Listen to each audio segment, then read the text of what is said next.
The Toronto Argonauts. Toronto. Dun, dun, dun. Yeah, bum, Toronto. bum, bum, bum, bum, bum.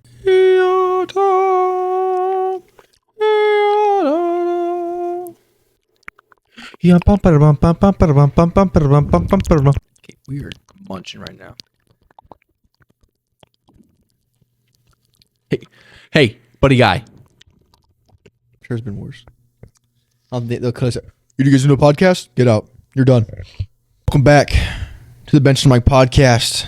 I'm your host, Gil Poltz, also known as CF3. I am also the host, Chris Cortez, also known as Chris Cortez. Shout out to Chris Cortez. We got a different kind of podcast in store for you guys today. We are talking small school football. I felt inspired by Division I rejects to talk about small school football. Chris and I have only gone to really big school events. Except we've gone to John Carroll versus Mount Union small school. Have you gone to other small school things other than that? That's about it. The only small school thing we've been to. We do plan to go to some small school stuff this upcoming season. This will drop. I'm not sure when this podcast is dropping, but I think our fall schedule will already dropped, so you guys will have seen that. But yeah, we wanted to talk small school because I play for a small school, and I just think I feel passionate about the topics that we'd be covering today.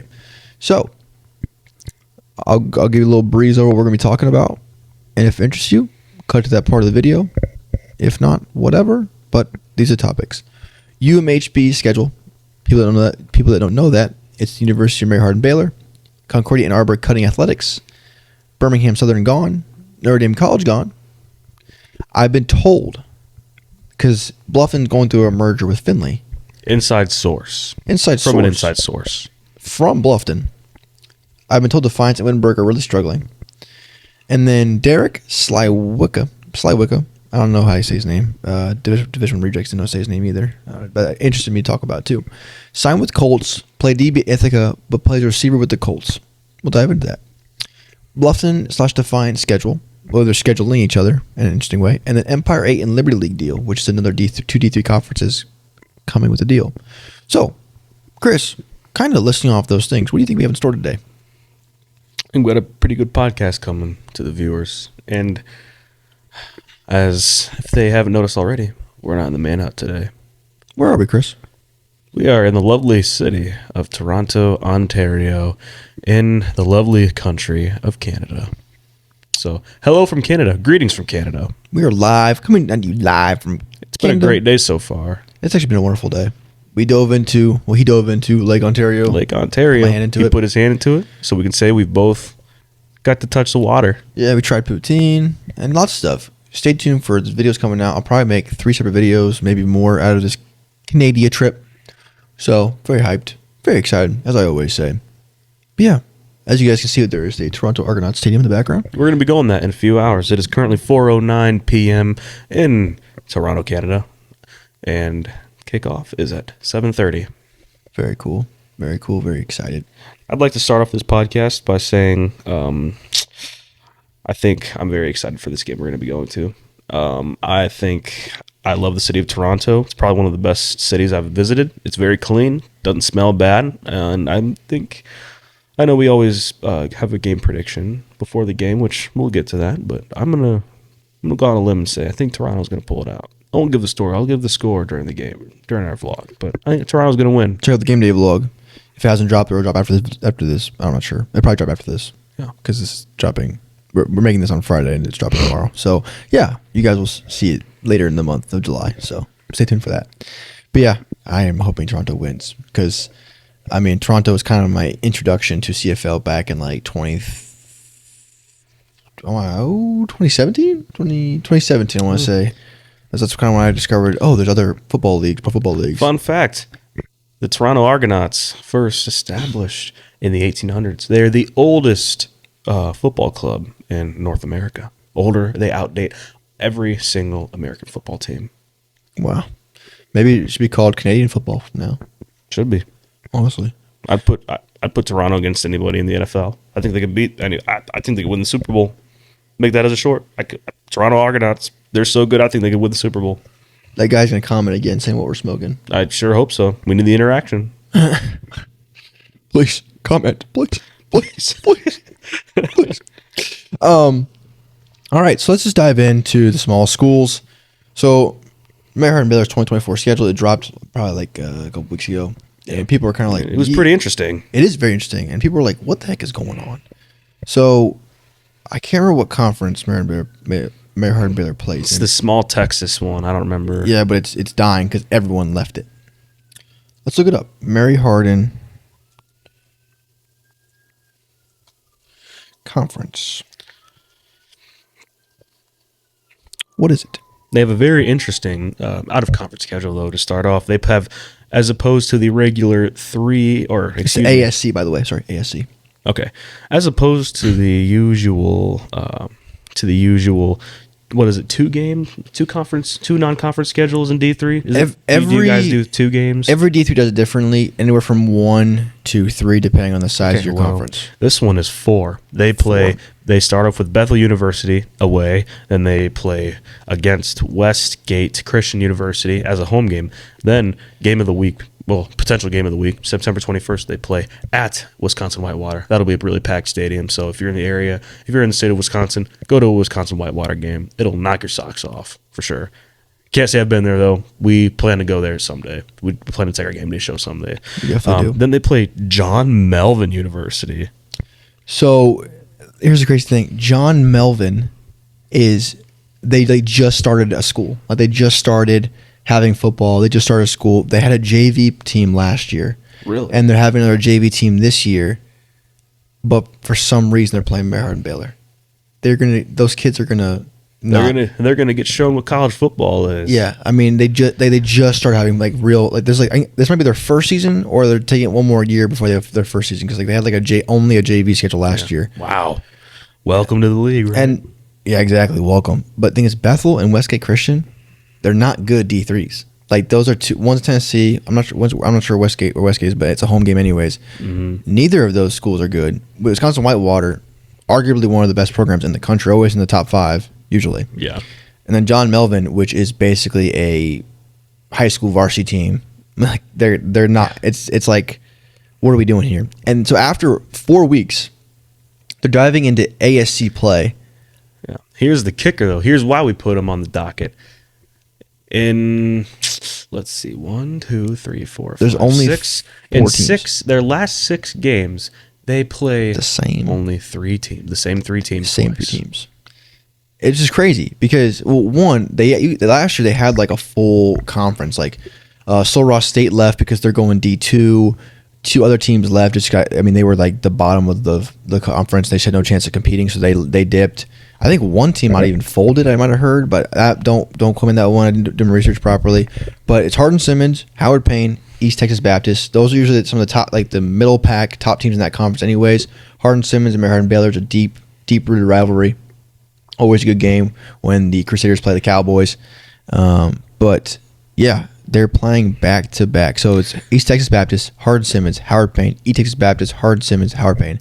How is this going to affect playoffs? Because, like, if you win your conference, you're in. Yeah. That's the new format they started this past year. But there's a chance, like, if let's say Mary Hardin Baylor, like they barely beat Bethel, they barely beat Westgate, they lose to Wisconsin Whitewater. Let's say John Melvin's a good game, whatever.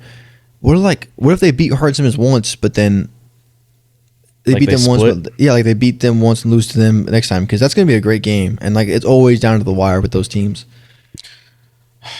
Is it up to a computer or is there a committee? I think there's a committee that votes. I'm sure they'd have to take it into consideration. Yeah, it would probably depend. It would depend on how close the Whitewater game is, because I'm assuming they scheduled Whitewater because they want a good win for if they do tend to split, because I don't see them going undefeated, because it's really hard to beat the same team twice in one season. As seen with NFL, even the best teams, they'll split with the worst team in their division.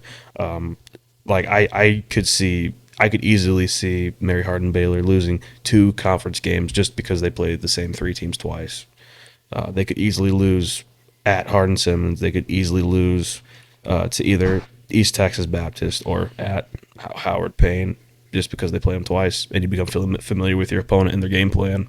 Exactly. Like there's going to definitely be a confidence thing or ego thing going into that. So I think the reason they schedule Whitewater is because they want to have a luxury if they do end up dropping one of those series games. so that they have a good win to fall back on if Definitely. they don't win their conference outright. Another thing with ASC too is, well, one, with your conference only having 4 teams in it, you're automatically sacrificing automatic bid. So even Hardin-Simmons, a definitely worthy team of making the playoffs, at least if you compare them to past teams, they have no chance of, like, if they finish second in the conference, to get a playoff bid. Yeah. Like, because there's only 5 or 6 playoff bids, but they don't. I think they're actually expanding the D3 playoffs here soon. But as of right now, like, with only having 4 teams in the conference, you're sacrificing an automatic. Well, so you have your automatic bid right now for this year. I'm gonna bring it up in a second. But for just to get a bid in the playoffs to get voted in as like a second place team, there's no chances in the ASC. Yeah. So, like, sorry, Hardin-Simmons, you better do something, unless Marion Baylor is the second place team, whatever. And then also, I'm pretty sure D3 football came out last year and said that after this year, if ASC doesn't find more teams to join the conference, they lose their automatic bid. Really? So they'll have to win their non conference games too. And they have to get selected, and they can't. Well, I just think be if they automatic. go undefeated, I'm pretty sure they'll get at least a voted in. Probably, I have to imagine. I mean, you can't leave an undefeated team out. But yeah, the ASC is, unless they add more teams next year, they are losing their automatic bid. Well, I guess hearing that, my prediction is within the next year or two, I could see all of these teams just up and leaving the conference and joining other Texas conferences. And if there's no other big Texas conferences, I could see them joining a conference that's close to Texas. Yeah, I mean, they'll probably have to join a conference, I have to imagine, along the East Coast. 'Cause, I mean, there's like 2 or 3 that are north of them, but they are like the only D3 Texas conference. And D3 schools are already struggling as it is, so I don't know. But that was the Mary Hardin-Baylor segment. We just want to bring that up. Definitely crazy. I'm excited to see how it turns out. Mary Hardin-Baylor should honestly dominate through their. I hope they just dominate through their. My bold conference. prediction, I guess, wrapping up this little section, 8-2. Wait, are they do? Yeah, 8-2. I think they lose at Hardin-Simmons, and I think they lose at Whitewater. Yeah. Whether or not that gets them in the playoffs, I guess we'll have to find out. But you think I got them going 8-2. You think they beat Hardin-Simmons at least once? That's the series I have them split with. Split. You think it's gonna be split? I Okay. think they win at home, and I think they lose to them in a good game on the road. Yeah, I like that. It's a good take. I think the Wisconsin Whitewater is going to be a good game, but I think Wisconsin Whitewater has a rich history, good culture, great And it's coach. at Whitewater, too. Yeah. So you're going to have like 20,000 fans packed in that stadium, all just screaming, yelling at you. It's going to be crazy. Yeah, it's going to be cool for sure. But yeah, John Melvin's a crazy. I mean, John Melvin is even in a freaking school. I want a little sidebar. I just want to hop on and see who they're scheduling. Who are they Football. scheduling? That's what I want to find out. Like I think they just became a school. Like they just became one. I think they were playing like they were a community college, and they just bumped to D3. I'm pretty sure that's what happened. I'm pretty sure they were a community college. Now they bumped to D3. Okay. From week 1 to the last week, they play Arkansas Baptist, Louisiana Community Christian, Millsaps College, Westgate Christian, Mary Hardin-Baylor, Southwest Postgrad, Blinn College, Southwest Florida Prep, Hardyville Postgrad, and North American University. So schools that I've never heard of outside of Mary Hardin-Baylor. I haven't heard of anybody else. All those schools, postgrad. You know what postgrad is? That's like another year of high school. So they're literally playing high school, like 19-year-olds. John Melvin's playing 19-year-olds. They're playing Louisiana Community Christian, a community college. I don't know about Arkansas Baptist. I have to imagine it's a community college. Westgate Christian University, I have no idea. Millsap, I'm pretty sure, is a pretty solid community college. I'm almost positive. And then they're playing Mary. They're playing a high school, community college, and a D3 powerhouse. Like that's what they're doing. What is John Melvin? What's going on, bud? It's probably like that. What defines it with Mount Union? Just hey, let's throw caution to the wind, and there's no such thing as a 0% chance of winning. That is true, but it's probably 0.1% for them. Oh yeah, but there's a chance. I'm not gonna lie though. I will probably watch the highlights or tune into that game if I can. I will. I'm sure there will be a live stream. Because I'm curious. You're starting a new program at the school. I think they're going from community college to a D3. I'm pretty sure it's what they're going from. So I think they just want to see where they're at. I like who they can compete with if they're there yet, which they're just starting. So they'll probably lose 70-0. I wouldn't be surprised if it's 100, but they'll sit their starters. I think 70 will be enough for them. yeah. All right, next segment. Concordia Ann Arbor is cutting athletic programs. They recently announced that they're discontinuing their athletic programs after the 2024-25 season. The announcement came earlier in June after the school announced a $9 million financial deficit last fiscal year. Yeah. So, which is crazy. Okay, it's because there's a stereotype. There's a stereotype with every school that if you have good football, you have money because people like to go watch good football. Yeah. Concordia, Ann Arbor, Michigan, by the way. In 2023, went 7-3. In 2022, went 5-5. In 2021, they went 9-2. In 2020, went 6-1. 2019, they went 8-3. 2018, they went 10-3. 2017, they went 9-2.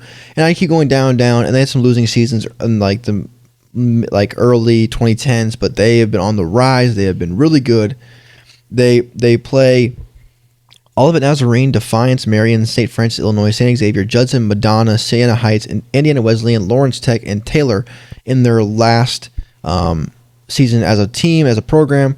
And the coach actually went on Division I rejects, and he talked about how there's a lot of pride, and they want to give it all one last chance, one go as a team. And they got guys coming in, and there's even freshmen coming in thinking, okay, this is 1 year for me to ball out, make some plays, and so I look good in the transfer portal.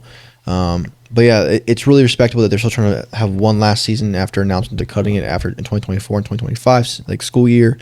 But it's weird because they've been recently good. So you think there'd be a fan base, you think there'd be a culture and alumni kind of starting to build there, wanting to support that school.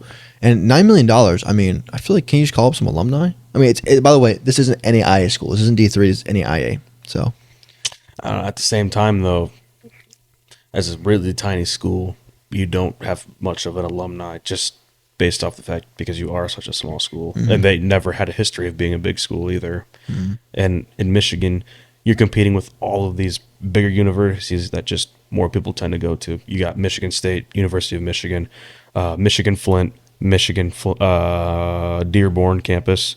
Then you got Wayne State, Eastern Michigan, Western Michigan, Central Michigan, Northern Michigan, Michigan Tech, Lake Superior State, Ferris State, Grand Valley State. There's just so many colleges in the state of Michigan. It's just, and as a little tiny Division III NAIA school, it's just really hard to build a student body like that. So even then, if you had donors, they're not going to be able to donate a lot of money because there's lack of numbers there are.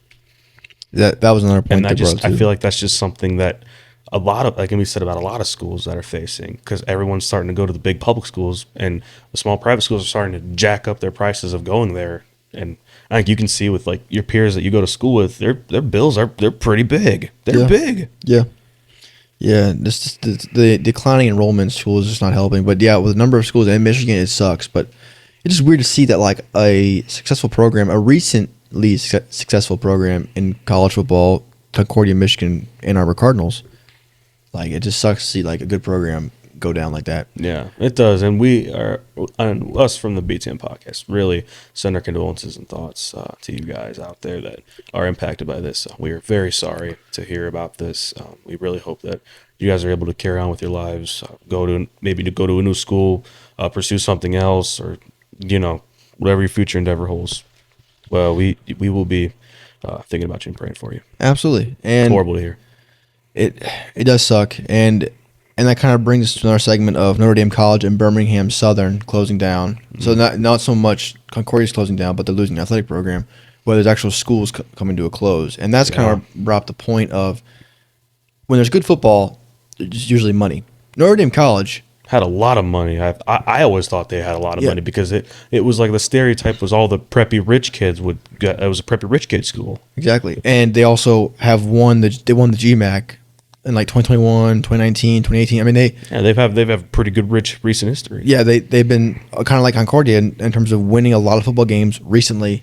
And I knew they had a good fan base, and and they have a nice stadium, beautiful uniforms. I mean, I think some of the best uniforms in GMAC, well, not anymore, but it's so sad to see, man. And I was still on Twitter when all of it went down, and all these freshmen commits, and the other people on the team and the coach saying we're sorry, that they're closing down and that they didn't get another chance to show up for the university. And it was heartbreaking to see. And there was over 70 freshmen that committed to Notre Dame College, something like that had to find a new home. And it's pretty late in the school year, and they missed out on scholarship opportunities. But thankfully, NCAA came in clutch And other schools reached out and said, and publicly posted saying they were willing to give scholarships to Notre Dame College and make it work for them. And I think even Walsh and Lake Erie came out saying that they're willing to match the scholarships that Notre Dame was giving them. As they should. I agree wholeheartedly that the students should not have to suffer from this because they obviously weren't expecting this to happen. Yeah. And I don't think they should have to go to another school and pay more than what they would have at Notre Dame. That's just not fair. That's Exactly. just not fair. It's not right. Yeah. So I wanted to share the reason that Notre Dame is closing down is it was after a failed merger. The school of about 1,400 students. 1,400 students at D2. That's kind of wild, actually. Is that I don't know Division II average So numbers. Is that a lot or a little? I can tell you about Mount. Mount has about 2,500, and then Bluffton has about 600 to 1,000. Finley, I think, almost has like 4,000 students. Pretty sure Finley was like almost like 4,000. Student athletes make up 70% of the population of Notre Dame College, which is crazy. They owed $15 million in liabilities. Wow. And that's most of that is student loans. They're still like paying off student loans and weren't getting money and stuff. I guess that's how it works or whatever. But it was student debt, and there was rising costs, and they said there's a big shrinking pool of college age students, and it's made to pull out now. So they tried to merge with Cleveland State, but Cleveland State kind of denied absorbing the school, and it just didn't work out. So Notre Dame ultimately closed down in March. I think they finished up the school year though, but they announced the closing in March. So we're late to it, but I wanted to bring it up. And kind of next thing is Birmingham Southern. They closed down, had an amazing baseball run, made all the way to the World Series and lost. And just those kids that they were playing for their school, and they knew that they were never going to play for that school ever again. Amazing. And my goodness, What a run. Best, in my opinion, off the top of my head, that was the best story in college sports in the spring semester outside of football. That was the best story in college sports. I really, really enjoyed it. And Division One rejects. He actually brought one of the players that hit like a homer, hit an absolute dinger, and it was like one of the key players on that team. And it was cool to hear him talk. And the reason I also want to bring it up though, in terms of football, my buddy who I played with at Mount, he was like a junior on JV with me. And he was an absolute dog. He didn't deserve to be down there at all. I think he was a baller. He could have been playing with the big dogs for sure. He transferred to Birmingham Southern to play football, and he was getting like some pretty decent playing time down there. And he's now going into his that might have been his senior year, but now he's a fifth year or something like that. So now he's a fifth year option. But I know he said his graduation year is until 2025. So he is like going to his fifth year of college, but I think he's going to be graduating this upcoming year. So I wonder what he's going to do, because he just went from Mount and then transferred to Birmingham Southern. And now that they're closing down, he still has Birmingham Southern in his bio. So I'm curious to see what he does.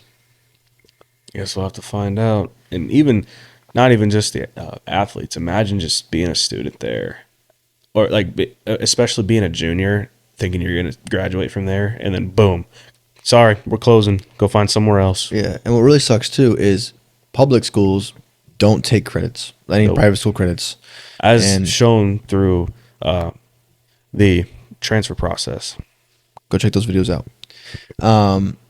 But then also, private schools have their own like gen eds and their own requirements. Like I did almost all the gen eds at Mount, came to Bluffton, I still have 4 or 5 more to do, even though I had all my gen eds done at Mount Union. Yeah. Because Bluffton has their own like Christian background, so they have those courses, and the same thing for every other private school. So there is so these juniors are going to have to now take more classes because their school's shutting down, unless other schools are willing to work with them. But it's so disappointing. It sucks. Knowing that you're going into your senior year, you're finishing up your junior year, and your school said, "Hey, we're closing down," and you have 1 year of school left. I hope they can find an answer for those kids, man. Yeah, and it's and then kids that need field work from their respective universities, like kids that need internships.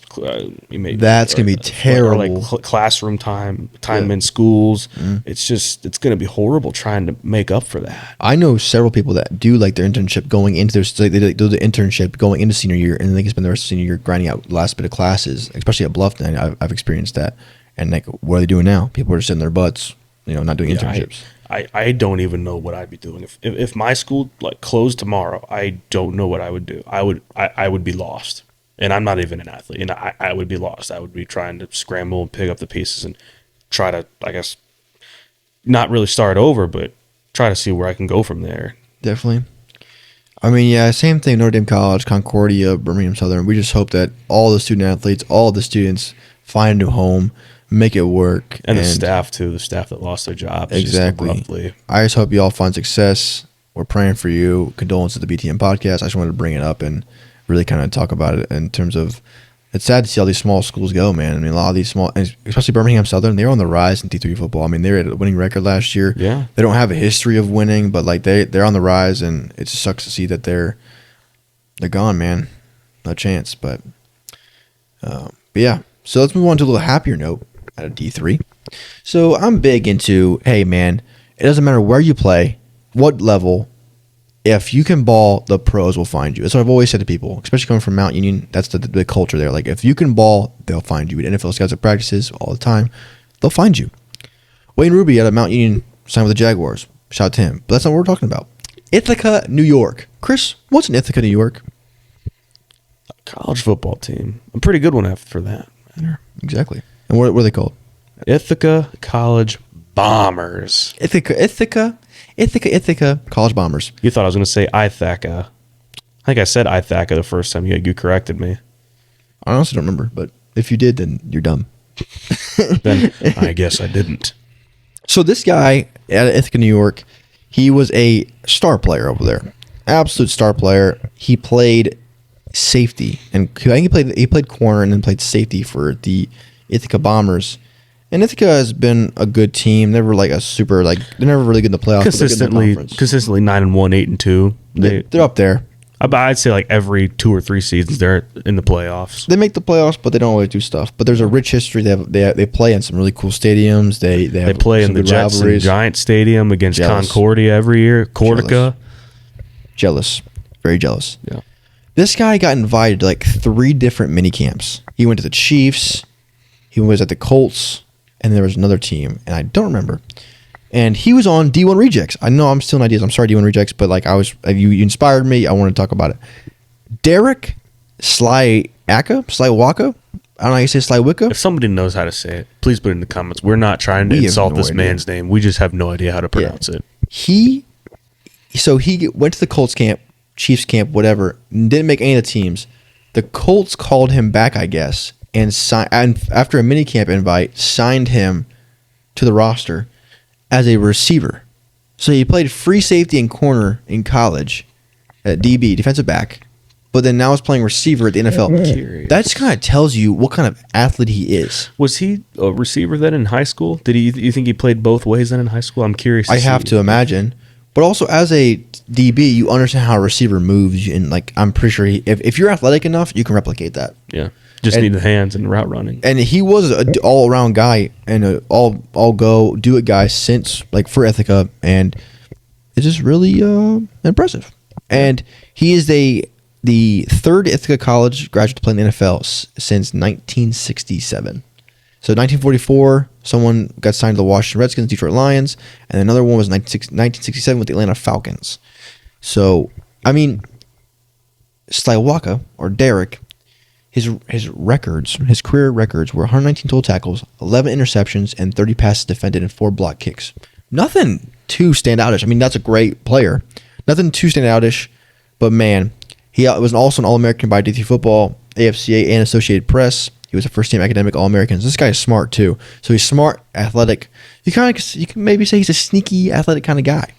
But yeah, I just want to bring him up. It's great to see D3 guys in the league get an opportunity. Small school guys, love to see it. Once again, if you can play, they'll find you. They will find you. Shout out to Derek, man. Go do your thing, bro. I am definitely going to be keeping my eye on you. We'll be rooting for you. If he makes the active roster, might have to go to a Colts game. We should. It's pretty close for us. They play in a beautiful stadium. I've only ever been to the Big Ten Championship, but it's a beautiful stadium. For real. I know he had a pro day, too. But he messed up, I guess, at his pro day. Yeah. He messed up. He's 6'3", 215, by the way. 6'3", 215. 6'3", 215. Yeah. Isn't that so crazy? He's been pretty muscular then. Yeah, that's a big boy. That's a big boy. Yeah. I wonder what his 40 time is. Actually, I think you can... let's see. I'm pretty sure someone brought it up, but I can't find it now. Oh, hey, look it up. Look it up, guys. If you're curious about his 40 time, look it up. I'm pretty sure he's quick though. But I know I totally slipped out of his stance. I heard that from someone. Moving on to the next segment. But shout out to Derek, man. D3 guys, if you get an opportunity, ball out. Represent D3 for me, please. Pretty please. Absolutely. Defiance Yellow Jackets. It's their first time in the new league, new conference, new whatever you want to call it, the NAIA. They went from D3 to NAIA to help with financial things, of course. And I want to tell you their schedule because it's absolutely weird. Concordia College out of Michigan, St. Francis at Indiana, Judson University, Siena Heights, Manchester, St. Xavier, Rose Holman, Taylor, Hanover, Bluffton. So they are playing like a half and half schedule. They are playing six NAIA teams and 4 D3 teams. How does that work out for NAIA playoffs? How does that even work out? I have no idea. Are NCAA wins worth more or less? Because I know in the grand scheme of things, D3 is a step up from NAIA. If I'm not wrong, or if I'm not mistaken, right? I mean, I don't know because it's still a transition year, I'd say. So is it kind of the same thing where if you're transitioning, you can't make the playoffs? That's a good point. Because same with FCS to FBS, you have to sit out of postseason for 2 years. Maybe that's what they're kind of doing to kind of ease their way in. They know they're going to be ineligible, so they're just scheduling half NAIA, half NCAA just to kind of ease their kids in. That's what I'm saying. This is all speculation, by the way. I have no idea. This is if they're allowed. This is only not. My thing is just like it's basically scholarship athletes versus non-scholarship athletes too for D3.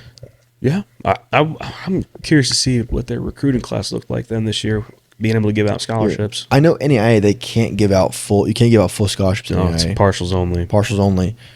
But so did they also? Can you cut guys in NAIA? Is there cutting? I'll just Google that, search that. Yeah, right cut. now. Like, can you cut? Because I remember I got a scholarship to Ottawa, University, Kansas. Yeah, and they had like over 200 freshmen commits. So did every single freshman get a scholarship, or did they have to like you still have to go in and earn your scholarship? Like, how does that work? How many scholarships can NAIA give? I don't know. But also, so did Defiance cut their entire D3 roster? Now they're bringing in some more guys. How does that work? Or are they offering the guys that already have some scholarships? Great question. Don't know. But how is that fair, too? Scholarship athletes versus non-scholarship athletes. Because an argument, there's a stereotype that scholarship athletes are better than The non-scholarship. NAIA allows for 24 full scholarships for football, so they do give full scholarships. Interesting. But that doesn't mean only 24 players receive scholarship money. Hang on. Okay. Per Gridiron University, the NAIA allows for 24 scholarships for football, but that doesn't mean only 24 players receive scholarship money. Those 24 full scholarships can be divided into as many half and quarter awards as needed. So a school could award 12 full football scholarships, 12 half scholarships, and 24 quarter scholarships without exceeding the limit.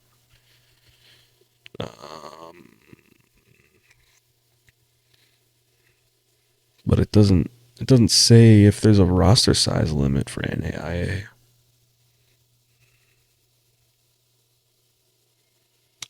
I don't know, guys. I don't know. But I just think it's crazy how, like, they said Defiance is playing 6 NAIA. Okay, here we go. Per NAIA.org, participating teams are limited to a maximum number of 57 players in uniform. So it's either the same or just a little more than Division I rosters. What do you mean 57? Like for 57 home games? players in uniform. So that probably means people that are allowed to dress. So that means 57 scholarship athletes? Or like I'm confused because It said you can give out as many scholarships as you want, but you're allocated 24 full scholarships. So it said you can divide them however you want. So let's say you have $50,000 or $57,000. You can choose to give each of your players $1,000. But so my thing is to how D1s have like 120 guys on the roster. Like, so what do you mean there's only 57? Like, does that mean like there's only 57 allowed to play? Maybe like dressing, yeah. 57 dressing. It's gonna be interesting to see because I don't D3 doesn't know. have roster limits. How's that fair for NAIA too? I haven't seen a single thing on. Let us know in the comments if you guys have an idea. But I'm just saying, scholarship athlete versus non-scholarship athlete, roster limit versus non-roster limit.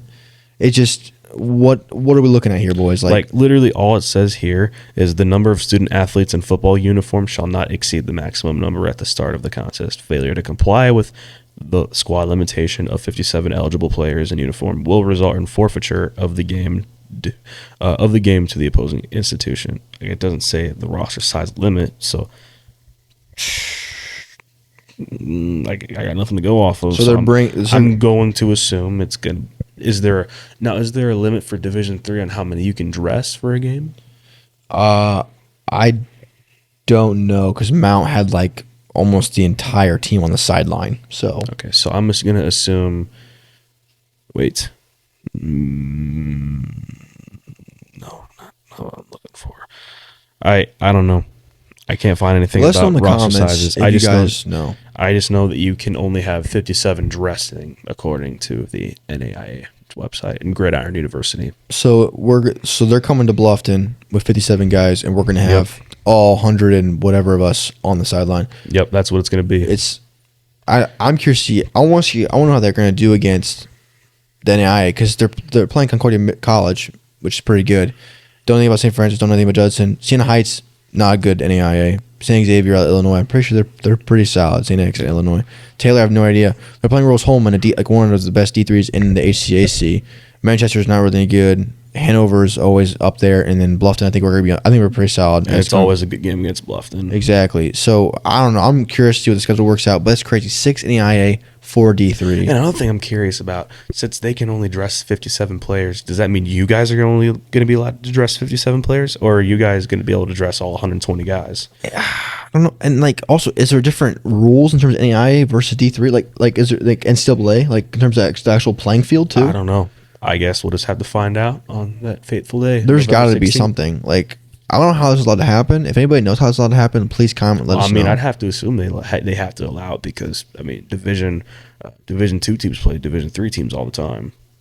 Basically the same thing, right? Yeah, because didn't Northern Michigan got pummeled by Wisconsin lacrosse, or no, was it Oshkosh? No, it wasn't Oshkosh. I think it was lacrosse. The Eagle team. Yeah, it was lacrosse. Beat them pretty bad.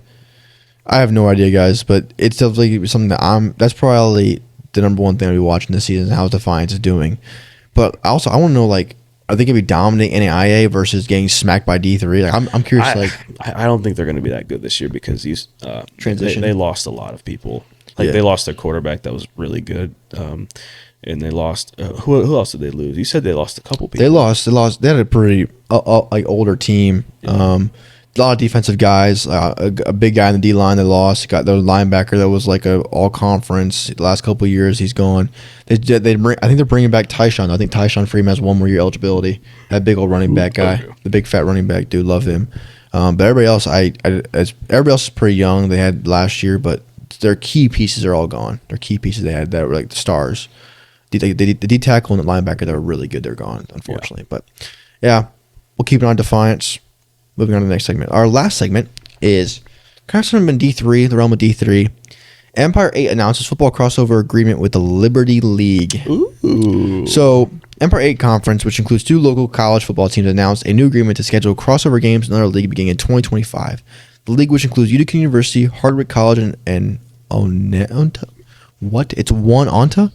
One ONEONTA? One Onta? ONEONTA. One Onta? Moneta? I don't know. Where are you, Hardwick? We don't know. We'll be partnering with the Liberty League, another New York State-based league, for crossover games beginning in 2025. It will allow each institution to play one home and one away contest against opponents from the other conference. The teams in the Liberty League include Union College, Ithaca, Hobart College, RPI, the University of Rochester, St. Lawrence University, Sunny Buffalo, Hilbert College. This is great. A lot of Division I hockey teams in there. You just named. That's why I know some of those, like St. Lawrence and RPI, historically pretty solid hockey programs in Division I. Anyways, D3 football. He loves hockey way too much. The reason I want to bring this up is there was an issue when I was at Mount of nobody wants to play Mount. So Mount had an issue of like we don't want to go far for non-conference games. but nobody local would want to play us. So I think they're going out to West Virginia to play a non-conference game because nobody wants to play them. And as an issue among all D3s, everybody struggles to find non-conference games that are within like an hour, 2 or 3. I mean, Mary Hardin-Baylor in Texas is going clear up to Wisconsin. And now maybe they can afford that because Texas has a great like culture of football, whatever. And have you seen Mary Hardin-Baylor's campus in school? It's crazy. They're rich. They're crazy. Rich. So they can do that. They will not be going anywhere anytime soon. A school like Bluffton probably couldn't go out to West Virginia. If you guys did, you guys would have to travel like by school bus, or we'd all have to carpool, or carpool. Yeah, like, ain't no way you guys are flying there. That is too much money. In terms of, we also mentioned Birmingham Southern closing down. In terms of longevity of D3 football, this is a great combination because now you're guaranteed between two conferences of keeping your non-conference games and keeping them local in New York. So I love this. I think more D3 should do this, and it's even great too. Like I know the HCAC, the PAC, and the NCAC, they're doing bowl games now so people can still play football against local teams and expand people's seasons to keep the game more lovable and enjoyable. So now D3's even adding bowl games. And to rake in more revenue too for the schools that are involved. Exactly. This is great. This is great for D3, and I had nothing more to say than that. Like I'm so happy because this brings more security to D3 football, and that's something that's definitely a big scare right now. I don't think there's a lot of security because schools are financially going, or they're leaving D3 because they can't afford it. For those that don't really know anything about Division III, an example of this in Division I would be the MAC Conference. The reason the MAC Conference works, and it hasn't changed, because all the schools are within 2 to 3 hours of each other. Nobody has to fly anywhere. Everybody rides the bus. It works. Affordability. And no hotels are needed either. Affordability. Yep. But yeah, that's all I had for this last segment. Is just I'm just happy that there's more security because there's definitely a fear in D3 right now of, man, like it might go away because these small schools can't afford to make these trips, and it's not like D1 where you can fly across the country and stuff. Like I'm just happy that there's this combination, so hopefully other schools can start doing this and other conferences can open up to combine. So I think this is great for D3. Yeah. If I had to give a bold prediction, hate to say it though, I do think within the next 5 years we're going to lose a lot more Division III schools. I think every division. I think D2 and down. You think everybody's going to be? I think everyone but D1 is going to be struggling. There'll be lots of lost revenue. I think the most successful schools will probably be able to stick around. Oh yeah. Within the next 20 to 30 years, maybe. I think they'll be forced to have Division I. Then I think Division II and I could see within the next 30 to 50 years, Division II and Division III could possibly even merge. I think and they'll just have their own league. Well, here's my thing: is I think we've talked about this before. The cliff.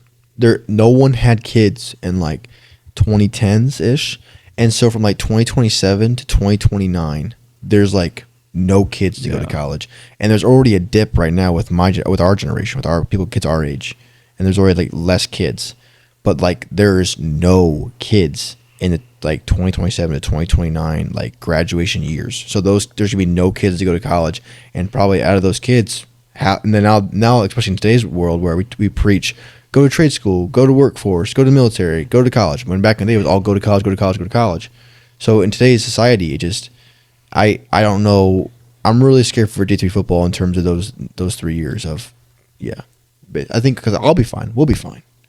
But in terms of 2027 to 2029, it's the future kids that want to play.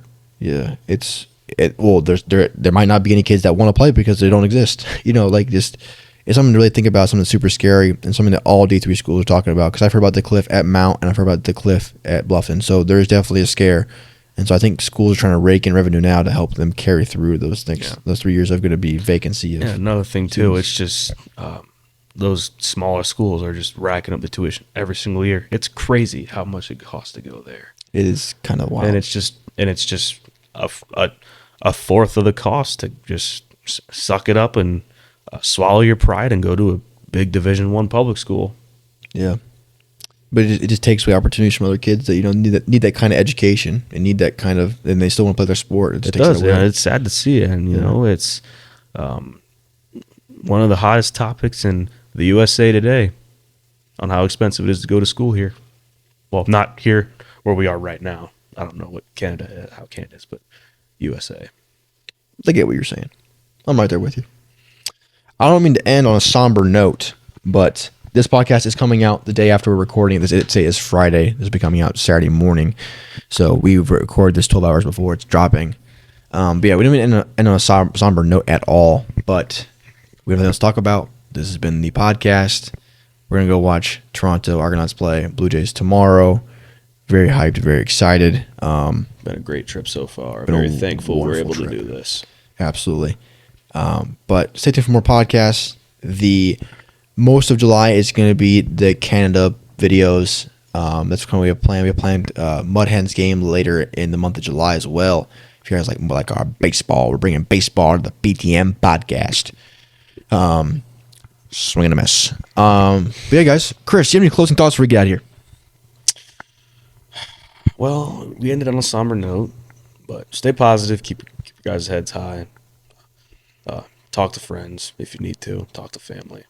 People out there. You're never alone. Never forget that. You're never alone. If you got a problem, seek help. Talk to others. Sure, there's other people that can sympathize with you.